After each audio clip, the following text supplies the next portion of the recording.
ప్రధానమంత్రి గరీబ్ కళ్యాణ్ రోజ్గార్ అభియాన్ అంటే 2019లో చైనా దేశంలో కరోనా అనేది సంభవించింది. అందుకే కోవిడ్-19 అన్నారు దాన్ని. మన దేశంలో 2020లో ఎంటర్ అయింది.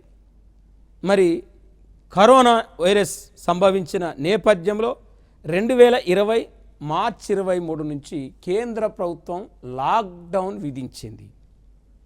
అంటే లాక్డౌన్ పెట్టిన నేపథ్యంలో హాస్పిటల్ మినాయించి బస్సులు కానీ, రైళ్లు కానీ, విమానాలు కానీ, హోటళ్ళు కానీ, రెస్టారెంట్లు కానీ, గుళ్ళు కానీ, బళ్ళు కానీ అన్ని రకాల షాపులు మూసివేయటం వల్ల అనేక మంది పేదలకు, అనేక మంది రోజువారీ కూలీలకు ఉపాధి అనేది లేదు. అంటే ఈ శ్రమజీవులు, వేతన జీవులు, రోజువారీ శ్రామికులకు ఉపాధి కల్పించే ఉద్దేశంతో ప్రభుత్వం ప్రధానమంత్రి గరీబ్ కళ్యాణ్ రోజ్గార్ అభియాన్ అనే స్కీమును 2020 జూన్ 20న 20వ తేదీన మహారాష్ట్రలోని ఖగారియా జిల్లాలో ప్రారంభించటం జరిగింది.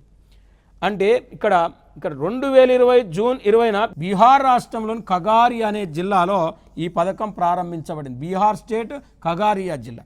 మొత్తం ఈ పథకానికి కేటాయించిన బడ్జెట్ 50,000 కోట్ల రూపాయలు.